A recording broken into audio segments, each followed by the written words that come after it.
আজকের এই পারভেজ হত্যার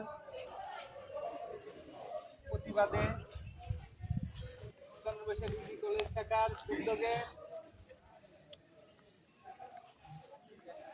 আজকের এই মানববন্ধনে উপস্থিত আছেন সারিয়াকান্দি উপজেলা ছাত্র দলের যুগ্ম সাধারণ সম্পাদক জনাব নিপুণ মন্ডল বাবুল ভাই। উপস্থিত আছেন সারিয়াকান্দি উপজেলা ছাত্র দলের সংগ্রামী ছাত্রনেতা জনাব রাশেদ ইসলাম দিওন।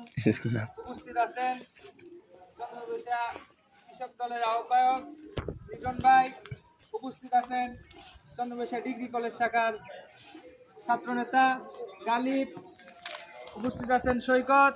উপস্থিত আছে ফুলবাবু সহ চন্দ্রবৈশা ডিগ্রি কলেজ শাখার সকল পর্যায়ের নেতৃবৃন্দ, সারিয়াকান্দি উপজেলা শাখার সকল পর্যায়ের নেতৃবৃন্দ এবং বিভিন্ন ইউনিয়ন থেকে আগত আমার ছাত্র দলের সহযোদ্ধা নেতৃবৃন্দ, সবার প্রতি রইল বাংলাদেশ জাতীয়তাবাদী ছাত্র দল সারিয়াকান্দি উপজেলা শাখার পক্ষ থেকে পবিত্র সালাম। আসসালামু আলাইকুম।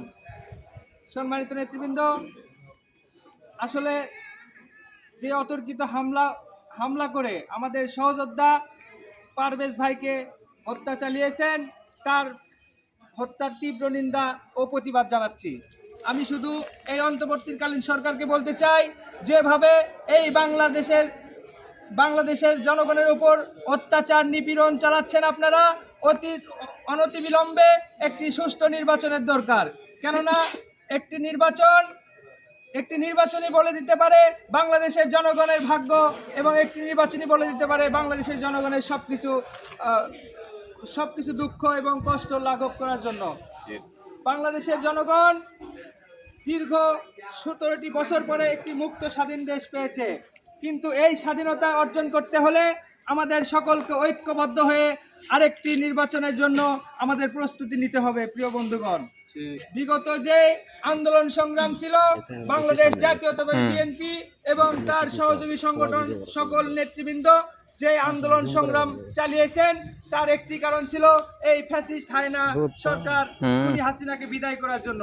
কিন্তু হাসিনা বিদায় হয়ে গেলেও তার দোসররা এখনো বিভিন্ন আনাচে কানাচে ঘোরাফেরা করছে, বিভিন্ন বাংলাদেশের বিভিন্ন জনগণের উপর অত্যাচার নিপীড়ন চালাচ্ছে।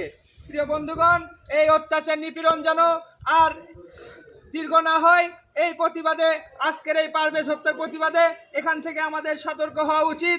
যেখানে আওয়ামী, সন্ত্রাসী এবং বিভিন্ন রাজনৈতিক যে নতুন সংগঠন তৈরি হয়েছে, তাদের যদি কোনো অপকর্ম দেখা যায়, আমরা সেখানে শক্ত হাতে দমন করার চেষ্টা করব।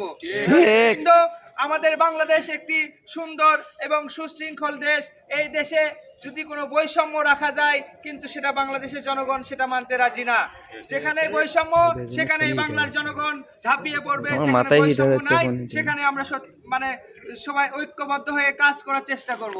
প্রিয় নেতৃবৃন্দ, আমি সবার সুস্বাস্থ্য দীর্ঘায়ু কামনা করছি।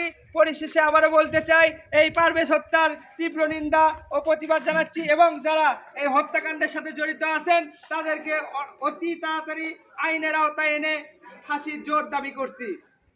এই কথা বলে আমি আমার কথা শেষ করছি। শহীদ অমর হোক দেশনেত্রী বেগম খালেদা জিয়া জিন্দাবাদ। কারণের অহংকার তারেক রহমান জিন্দাবাদ। সবাইকে ধন্যবাদ। আসসালামু আলাইকুম।